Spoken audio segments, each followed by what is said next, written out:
सामने लिखा हुआ कि किसी भी विलयन की चालकता तनुता के साथ घटती है क्यों।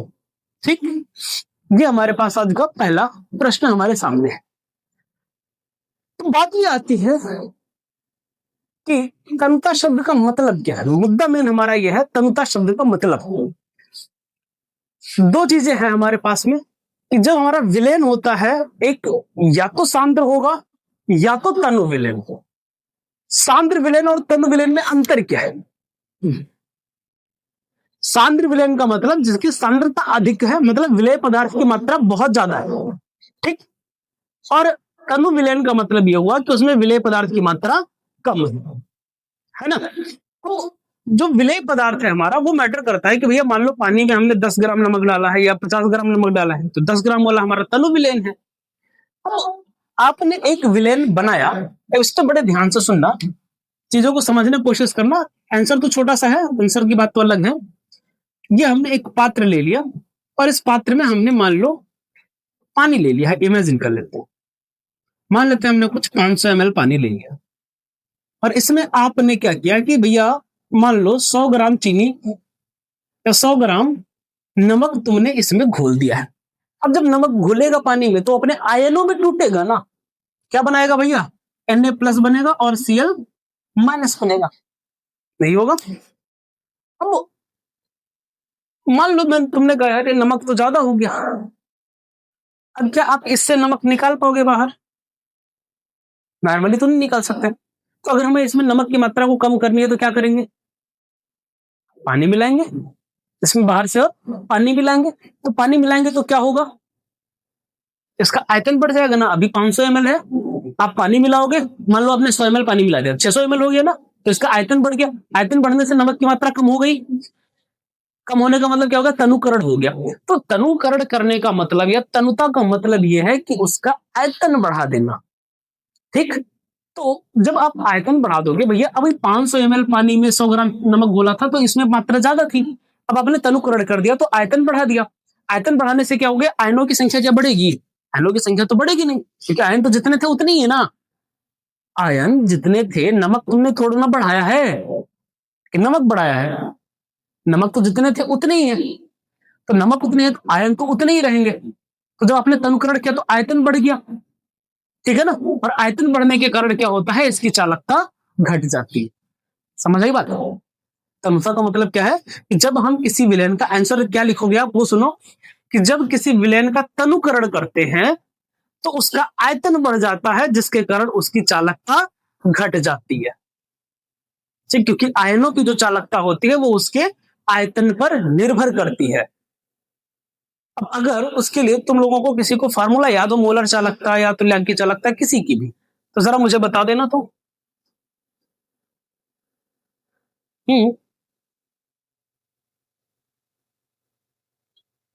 जल्दी कोई बता दो। मोलर चालकता या फिर जो भी है, जिस किसी भी चालकता का फार्मूला याद है किसी को? बताओ बताओ बताओ बताओ। लैम्डा m बराबर, आगे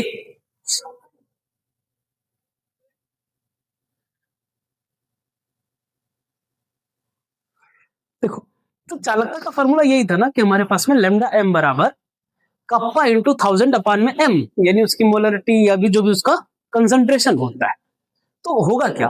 देखो जरा, आपने कहा कप्पा बराबर क्या होता था? चालकता, ठीक है ना, सॉरी, जो लैम्डा m होता है तो मोलर चालकता की बात कर ले तो कप्पा जो इसकी विशेष चालकता इंटू 1000 अपान में m, यानी कि उसका कंसंट्रेशन सांद्र, या m लिखना है तो आप उसकी बात करोगे मोलरता। ठीक, तो मोलरता का फार्मूला क्या होता है?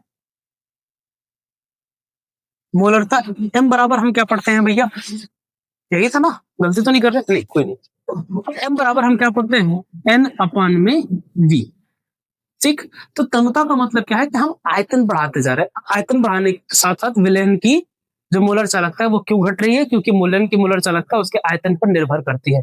आयतन बढ़ेगा तो चालकता हमारी घट जाएगी। तो चलो इसकी हम डेफिनेशन लिख देते हैं थोड़ा सा, फिर हम बाकी अब बात चर्चा करेंगे इस पे। तो थ्योरी लिखनी पड़ेगी हमें, आप लोग अब समझ गए हो। क्या लिखोगे? सुन लो जरा एक बार के लिए, थ्योरी अपने आप से लिखना कि किसी विलयन की चालकता उसके आयतन पर निर्भर करती है और विलयन का तनुकरण करने पर उसका आयतन बढ़ जाता है, जिस कारण विलयन की चालकता घट जाती है। ठीक हो जाएगा, कोई दिक्कत? तो चलो हम बढ़ते हैं अगले क्वेश्चन की तरफ।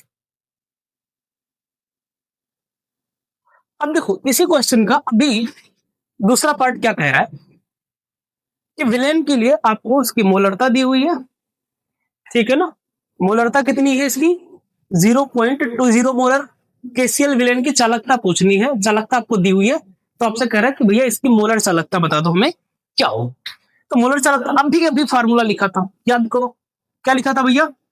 लैम्डा एम बराबर कप्पा इंटू में 1000 बटे सांद्रता या मोलरता, जो भी आपको लिखे, ठीक है।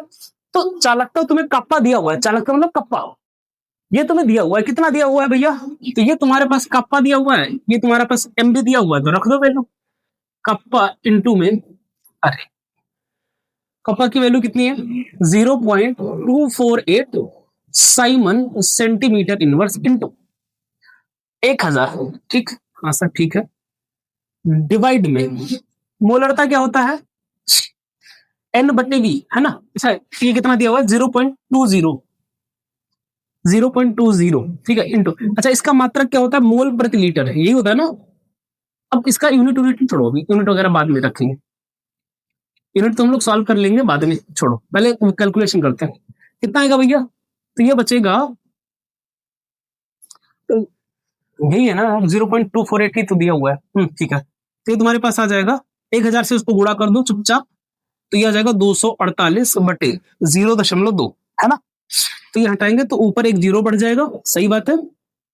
तो 2 1 2, 2 दूनी 4, 2 चौके 8, तो 1240 आ रहा है। कहीं पे कुछ गलती है क्वेश्चन में? 1240 आ रहा है ना। हाँ ठीक है, कोई बात नहीं। तो भैया अब 1240 आएगा, और क्या है? 1240। यार आंसर कुछ है, या तो कुछ सवाल में गड़बड़ी है, या तो फिर आंसर में कुछ गड़बड़ी है। अच्छा 0.0248 दिया हुआ है क्वेश्चन, लेकिन क्वेश्चन में ये होना चाहिए था, बट क्वेश्चन वाले ने गलत लिखा हुआ है। यहाँ पे भैया 0.0248 है, तो यहाँ पे होगा तो एक 3 जीरो हटाएंगे तो ये 24.8 आएगा, ये दशमलव हटाएंगे तो ये 248 बन जाएगा, और 248 का मतलब 124, और मात्रा क्या होता है? Simon centimetre inverse mole inverse, ये इसका मात्रक होता है, ठीक। तो ये थोड़ा ध्यान रखना है कि क्वेश्चन यहाँ पे उन लोगों ने गलत लिखा हुआ है, बट हाँ अगर 124 दे रहा है तो इसके हिसाब से ये होना चाहिए था 0.0248 साइमन। तो छोटा सा फार्मूला है, ये दिमाग में रख लो। अच्छा ये तो हमने मोलर चालकता की बात की, यहाँ पर तुल्यांक चालकता भी पूछी जा सकती है आप। तो तुल्यांक चालकता के लिए हम क्या करते हैं? तुल्यांक चालकता निकालने का तरीका होता है लैम्डा EQ बराबर, वही बात, कप्पा इंटू 1000, बस यहाँ पे मोलरता के बजाय क्या ले लेते हैं हम? नॉर्मलता लेते हैं। मोलर चालकता में मोलरता, और तुल्यांक की चालकता में क्या ले लेते हैं? नॉर्मलता ले लेते हैं। तो बाकी फार्मूला हमारा वही रहता है। अच्छा ये किस चैप्टर से है? तो भैया ये चैप्टर नंबर 2 जिसका नाम है वैद्युत रसायन, वहां से ये टॉपिक लिया गया है। अब जब इस टॉपिक की बात आ ही गई है तो 2-3 टॉपिक जरा यहाँ पे आप लोग दिमाग में बिठा लेना, इससे रिलेटेड मैं बता दे रहा हूँ। एक तो इसकी डेफिनेशन बाकायदा कि ये मोलर चालकता होती क्या है, ठीक है, किसी भी पदार्थ की मोलर चालकता क्या होती है। दूसरा चैप्टर है केमिस्ट्री का, है ना, इस चैप्टर टॉपिक के बारे में कायदे से पढ़ लेना, मोलर चालकता व तुल्यांक चालकता कि ये क्या होती है, इनकी डेफिनेशंस, ठीक है, पहली बात। और एक बात और यहाँ पे पढ़ लेना, सीमांत मोलर चालकता। और जब आप सीमांत मोलर चालकता पढ़ोगे तो सीमांत मोलर चालकता के साथ में एक छोटा सा नियम भी आता है जिसे हम कहते हैं कोलराउस का नियम। ये 3 टॉपिक आप यहाँ पर थोड़ा सा ध्यान दे लोगे, बाकी अगर क्वेश्चन में आगे मिलेगा हमें तो करवाएंगे ही हम, ठीक है ना। बट हाँ जहां पे भी आप है एक बार इनको जरूर ध्यान दे देना इस पे, ठीक, लिखो।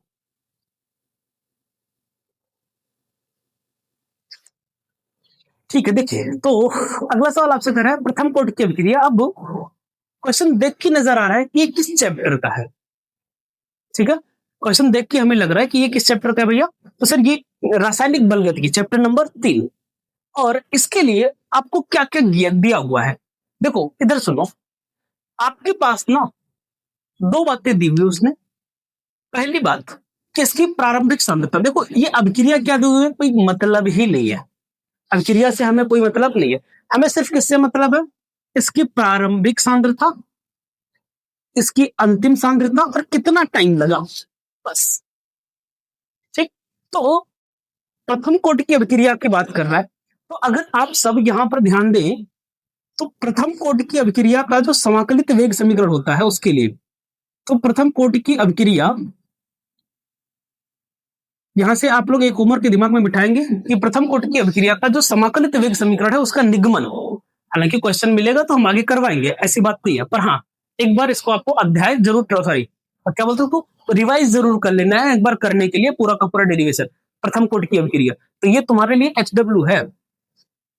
इस एक क्वेश्चन को और ऐड करो, 3 क्वेश्चन हमने पीछे बताया ना, ठीक, कि जहां मिले वहां से करो, नहीं मिल रहा है तो भैया हमको मैसेज करो, मिल जाएगा, हम जोड़ के देंगे। तो इसके लिए जब हम लोग डिराइव करते हैं तो हमारे पास टाइम का जो फार्मूला आता है ना, जहां तक मुझे याद आ रहा है, वो क्या मिलता है टाइम का फार्मूला भैया हमें, बस कितना आता है 0.693, नहीं 2 पॉइंट समथिंग, कितना था 2 पॉइंट, जहां तक याद आ रहा है, हाँ 2.003 पाई के लॉग बेस 10, ठीक है ना, और R0 डिवाइड में R0 क्या होती है प्रारंभिक सांद्रता और R क्या होती है अंतिम सांद्रता, ये हमारे पास फार्मूला होता है। ठीक, ये हम निकाल के लाते हैं, तो ये फार्मूला याद रखना है। T क्या है टाइम, K क्या है वेग स्थिरांक, यहाँ पे मैं लिख दे रहा हूं, जहां T क्या है भैया, T है आपका समय, हाँ मेरा आएगा ना, तो K क्या है यहाँ पर, K होता है वेग स्थिरांक, K अपने पास क्या है भैया वेग स्थिरांक है, R0 क्या होता है प्रारंभिक सांद्रता, ओके, और R होता है कि अंतिम सांद्रता कितनी है उसकी बात कर रहा है। तो अब रखो, तो हमें K का मान निकालना है, निकाल लेते हैं K का मान। कैसे निकालेंगे, K को इधर भेज दो, तो K बराबर 2.303 बाई T लॉग बेस 10 और R0 बटे में R, अरे R लिखना है नॉट नहीं, ठीक, तो बराबर 2.303 बाई, कितना टाइम लग रहा है 30 मिनट का टाइम लग रहा है, ठीक है कोई बात नहीं, और इनटू लॉग 10, ये कितना दिया हुआ है भैया R0 प्रारंभिक सांद्रता 1.24 इंटू 10 की पावर -2 डिवाइड में, ये है कितना 0.20 इंटू 10 की पावर -2, यही है, इससे ये कटेगा 10 की पावर -2 से 10 की पावर -2, तो ये क्या बचेगा जरा देखो तो 2.303, ठीक है, डिवाइड में 30 इंटू, ये क्या बचेगा भैया दशमलव उठाएंगे तो लॉग बेस 10 124/20। अब इसको थोड़ा सिंप्लीफाई कर लो, 3 से इसको काटोगे कितना आएगा,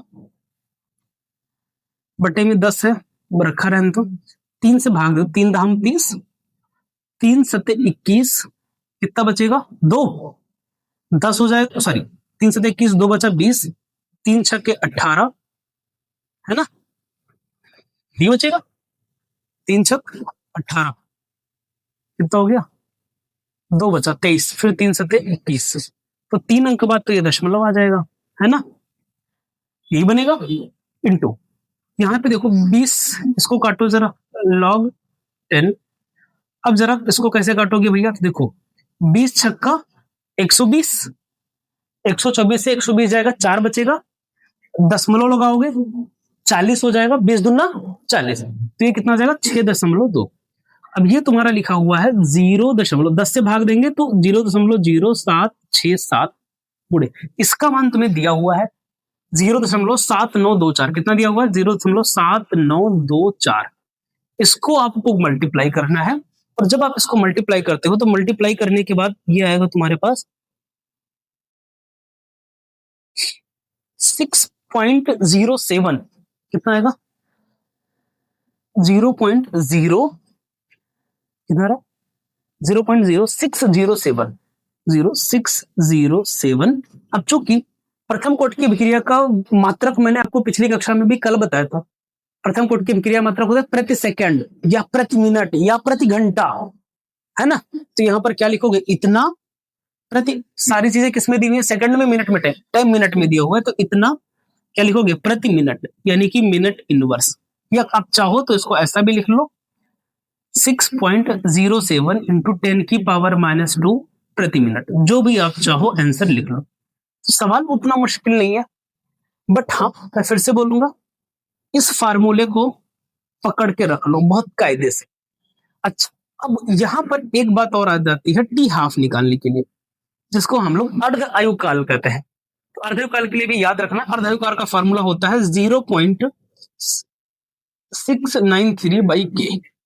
सिर्फ अर्धकाल अगर निकालना है, अर्ध आयुकाल, तो उसका फार्मूला क्या होता है, 0.693/k। तो फार्मूला ये भी दिमाग में रखना पड़ेगा तुम्हें, और ये फार्मूला बहुत इंपॉर्टेंट है रासायनिक बल गतिकी के लिए, सबसे इंपॉर्टेंट। अगर मुझसे कोई पूछे तो ये टॉपिक, या ये क्यों कहें, तो ये एकमात्र फार्मूला सबसे महत्वपूर्ण है रासायनिक बल गतिकी वाले पूरे चैप्टर में।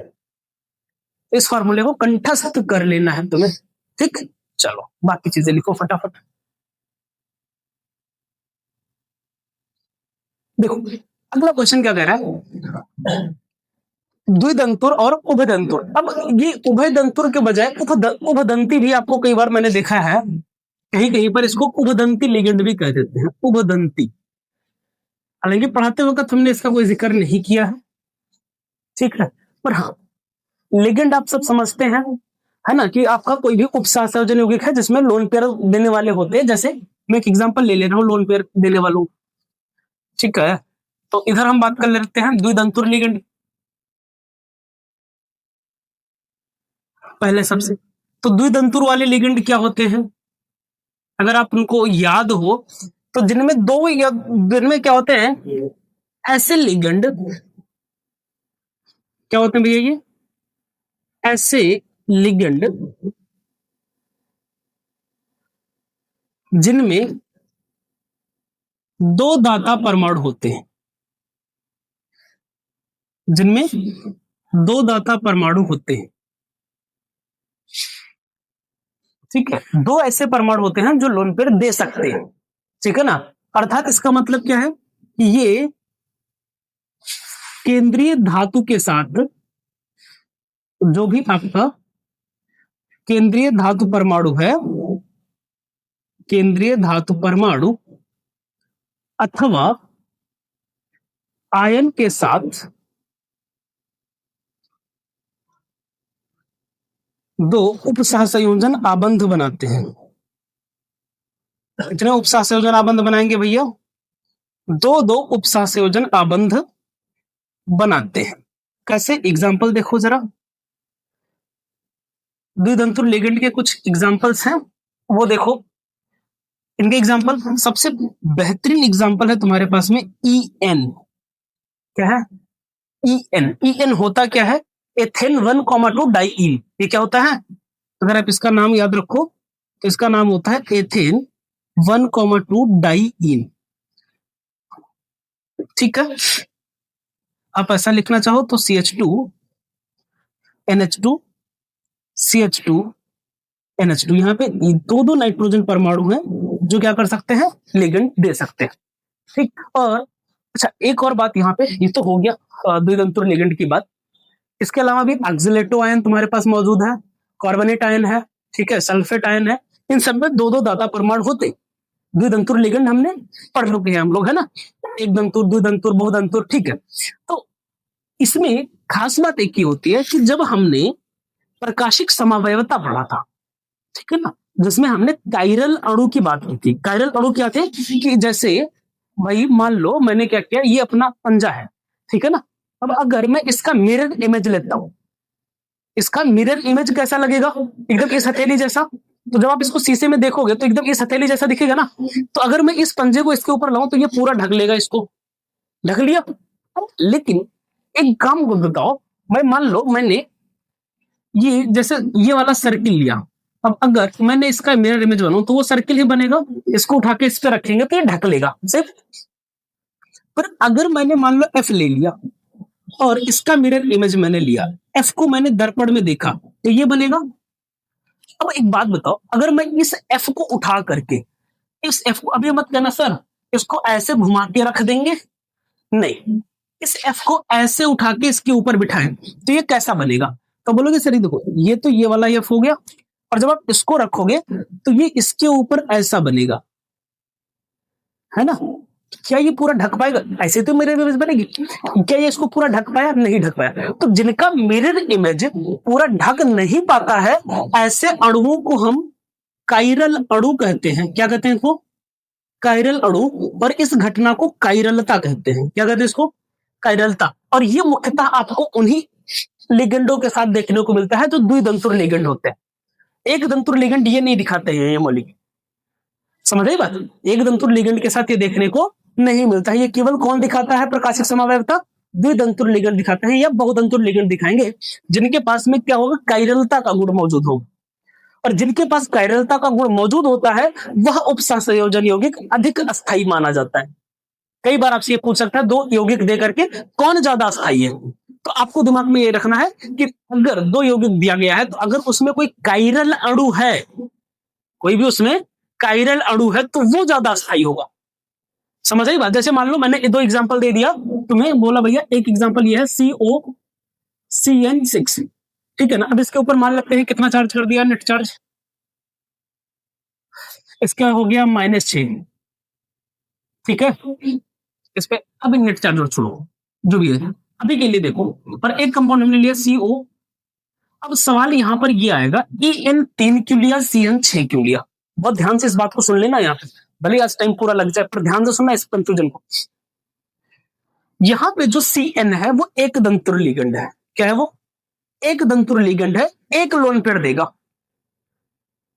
तो जो कि कोबाल्ट की जो उपसहसंयोजन संख्या है वो 6 है। कितनी है? 6 होने का मतलब है कि वो 6 लोन पेयर लेगा। समझ आई बात? उपसहसंयोजन संख्या 6 होने का मतलब क्या? उसे कितने लोन पेयर चाहिए? 6 लोन पेयर चाहिए। तो CN एक ही लोन पेयर दे सकता है, तो 6 लोन पेयर देने के लिए कितने CN चाहिए थे? हमें 6 CN चाहिए थे। तो ये कितने नंबर ऑफ लोन पेयर ले रहा है या उस केंद्रीय धातु परमाणु यानी कोबाल्ट जैसे परमाणु की उपसहसंयोजन संख्या कहलाती है। उपसहसंयोजन संख्या निकालने के लिए आता है, ध्यान से सुन लो। उपसहसंयोजन संख्या क्या होती है कि कोई भी केंद्रीय धातु परमाणु कितने लोन पेयर ले रहा है, ये उपसहसंयोजन संख्या कहलाती है। अब यहां पर ये 6 लोन पेयर लेगा तो इसके लिए उपसहसंयोजन संख्या 6 है। लेकिन जब बात आती है EN की तो मैंने अभी बताया द्विदंतुर लिगेंड है भैया, ये दो दो बॉन्ड बनाता है। कितने बॉन्ड बनाता है? 2 उपसहसंयोजन आबंध बनाएगा। तो एक इकलौता 2 बॉन्ड बना रहा है तो 6 बनाने के लिए कितने चाहिए? 3 चाहिए ना केवल, इसलिए यहां पर ये 3 लिखा हुआ है। और EN क्या है? काइरल अणु है। EN क्या है?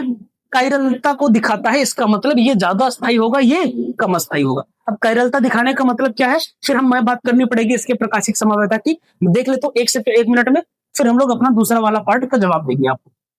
जैसे जो C प्रकाशिक समावयवता क्या थी, देखो कि भैया मान लो ये हमारा कोबाल्ट है। अब कोबाल्ट कितने लिगेंड लेगा? 6। तो ये हमें करना पड़ेगा। तो यहां पर एक आपने EN यहां रख दिया, एक EN यहां रख दिया और एक EN यहां रख दिया। ये 2 बॉन्ड बन गया, ये 2 बॉन्ड बन गया और ये 2 बॉन्ड बना लिया, दोनों दोनों करके हो गया जी। अब अगर मैंने इसके सामने रखा एक शीशा, एक दर्पण, अब आप बताओ इसका इमेज कैसा बनेगा? सर ये ऐसा है ना, ये ऐसे पलट जाएगा, इमेज ऐसे बनेगी।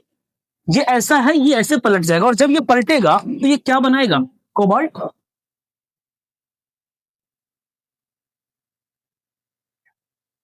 देखो जरा, अब जब ये पलटेगा तो EN पलट के यहां आ गया और ये वाला EN यहां आ जाएगा और ये वाला EN घूम करके यहां आ जाएगा। अब आप इमेजिन करो, उसमें जैसे बोलता हूं, चलो सोचते चलो, जैसा मैं बोल रहा हूं, अगर इसको ऐसे उठाया और इस पे ऐसे रखा, इसको ऐसे उठा के इस पे रखेंगे तो आपको क्लियरली दिख रहा है ये वाला EN यहां जाएगा, ये वाला EN शिफ्ट होके यहां आएगा और ये वाला EN शिफ्ट होके यहां आएगा। क्या ये इसको ढक पाया? सर नहीं ढक पाया। ये तीनों EN तो बाहर दिख रहे हैं, तो बाहर दिख रहे तो क्या इसके ये कैसा अणु हो गया? काइरलता का गुण दिखा रहा है, काइरलता का दिखा रहा है। यही सी को हम क्या कहते हैं? प्रकाशिक समावयवता कहते हैं, इसलिए ये ज्यादा अस्थायी है। तो ये छोटी छोटी बातें दिमाग में बिठा के रखो भैया, समझ रहे हो, टेंशन नहीं लेने का। सॉरी, तो चले, बात स्पष्ट हो गई ना। तो ये हमारे द्विदंतुर लिगेंड होते हैं, दो दो बॉन्ड बनाते हैं, वो भी स्पष्ट हो गया होगा। ठीक, दूसरा हमारे पास क्या जवाब आता है इसके लिए, उभयदंती लिगेंड क्या होते हैं। ये सारी बातें भैया दिमाग में रखना, ठीक है। हालांकि आगे मिलेगा तो चर्चा करेंगे। वैसे भी उपशास्त्रजन यौगिकों में समवायता जाकर के सर्च करो, आराम से मिल जाएगा भैया, प्ले लिस्ट में रखी हुई है, पूरा वीडियो बना रखा है। उपशास्त्रजन यौगिकों में समवायता, उपशास्त्रजन यौगिकों का आईयूपीएसी नामकरण, सारे वीडियो अपलोड है, जाकर के देख सकते हो आराम से, बढ़िया, कोई दिक्कत नहीं है। ठीक, तो अब हम नेक्स्ट बात करते हैं कि भैया ये उभयदंती लिगेंड या उभयदंतुर लिगेंड क्या होते हैं। तो इनकी अगर हम बात करें भैया, तो इनका सिंपल सा ये होता है कि एक ही दाता परमाणु में या एक ही लिगेंड में दो या दो से अधिक दाता परमाणु होते हैं। ठीक है, दो, जैसे यहां पर भी दो, तो यहां पर भी है, पर उसमें अंतर क्या होता है, जरा अंतर को सुनो। अंतर दोनों में वही है, थोड़ा सा बेसिक अंतर है, उभयदंती लिगेंड, उभयदंती बोलो या फिर उभयदंतुर बोलो, उस कंफ्यूज नहीं हो जाना है। ये क्या कहता है, जब ऐसे लिगेंड या तुम कह लो ऐसे द्विदंतुर लिगेंड, जो भी लिखना चाहो, ऐसे लिगेंड जिनमें अलग अलग दाता परमाणु होते हैं। ठीक है, यहां पर दोनों सेम सेम थे, दो तो हैं पर दोनों नाइट्रोजन ही है देने वाला, कोई दूसरा नहीं है देने वाला। ठीक है, जिनमें क्या होते हैं, अलग अलग दाता परमाणु होते हैं, अलग अलग दाता परमाणु होते हैं, वही क्या कहलाते हैं, उभयदंती लिगेंड कहलाते हैं। अब अगर इसमें भी दो दाता परमाणु हैं, ठीक, तो ये भी कितने आबंध बनाएंगे, दो आबंध बनाएंगे, तीन होंगे तो तीन बनाएंगे। ठीक, तो जैसे एग्जाम्पल अगर की बात करें, तो एग्जाम्पल में हम ले सकते हैं NO2, क्या ले सकते हैं, NO2। NO2 में भैया दो दो दाता परमाणु है, नाइट्रोजन भी है और ऑक्सीजन भी है, इसमें नाइट्रोजन भी है और ऑक्सीजन भी है, ये भी लोन पेयर दे सकता है, ये भी लोन पेयर दे सकता है। तो लिगेंड एक ही है, इसमें दो दाता परमाणु है, तो ये क्या हो गया, द्विदंतुर लिगेंड, लेकिन दोनों अलग अलग दाता परमाणु, इसलिए उभयदंती लिगेंड बोलेंगे। ये छोटा सा अंतर आता है दोनों। ठीक, द्विदंतुर में भी क्या होंगे, दो दाता परमाणु होंगे, इसमें भी दो या उससे अधिक दाता परमाणु होंगे, बशर्ते क्या होता है कि इसमें कोई क्राइटेरिया नहीं है, ये सेम होने चाहिए, अलग होने चाहिए, पर इसमें क्या कहता है कि अलग अलग होने चाहिए, सेम वाले उभयदंती में नहीं आएंगे। एक तो NO2 हो गया, दूसरा आप ले सकते हो SCN, थायोसाइनेट, इसको क्या बोलते हैं भैया, इसमें दाता परमाणु कौन कौन है सर, इसमें दाता परमाणु में नाइट्रोजन व ऑक्सीजन। ठीक, इसमें दाता परमाणु कौन है, सल्फर और नाइट्रोजन, इसका नाम क्या होता है, थायोसाइनेट, क्या बोलते हैं, थायोसाइनेटो, लिखने का तरीका होता है, ये तो जानते हो नाइट्रो है। अच्छा, अब इसमें ये ध्यान रखना है, इसमें तो नहीं दिक्कत होती है, लेकिन जब हम इनका नाम लिखते हैं ना, कभी नामकरण में क्वेश्चंस देखेंगे आया होगा, तो यहाँ पे हमें लिखना पड़ता है आगे कि भैया नाइट्रोजन दे रहा है या ऑक्सीजन दे रहा है। ठीक, यौगिक में हमें मिलेगा, अगर एक वैसे आता नहीं है, हालांकि सीबीएसई बोर्ड में पूछा जाता है, एन और ओ में कंफ्यूज करते हैं बहुत ज्यादा सीबीएसई बोर्ड में। ठीक, पर यहाँ पे अपने ऐसा नहीं पूछा गया कि भैया नाइट्रोजन दे रहा है कि ऑक्सीजन दे रहा है, नहीं पूछा जाता, तो उतना दिक्कत वाली बात उतनी नहीं है अपने को फिलहाल। तो अगर ये सल्फर जुड़ेगा तो थायोसाइनेटो, और अगर एन जुड़ेगा तो इसके आगे नाम के आगे लग जाएगा आइसोथायोसाइनेटो, क्या लग जाएगा भैया, आइसोथायोसाइनेटो बोलेंगे इसको। तो इसमें भी दो दाता परमाणु, सल्फर और नाइट्रोजन। अब दो दाता परमाणु है तो ये द्विदंतुर लिगेंड है, लेकिन अलग अलग है इसलिए उभयदंती है। तो आप ऐसा भी कह सकते हो कि वह द्विदंतुर लिगेंड है, इनके लिए भी कह सकते हो ऐसे द्विदंतुर लिगेंड जिनमें अलग अलग दाता परमाणु होते हैं, उभयदंती लिगेंड कहलाता है। द्विदंतुर में सिर्फ दो जरूरी है होना, अब वो दोनों सेम सेम है, डिफरेंट डिफरेंट है, कोई मैटर नहीं करता। उभयदंती में क्या है भैया, दो दाता परमाणु होने चाहिए, कम से कम दो होने चाहिए, लेकिन दोनों अलग अलग हो, ये कंडीशन है।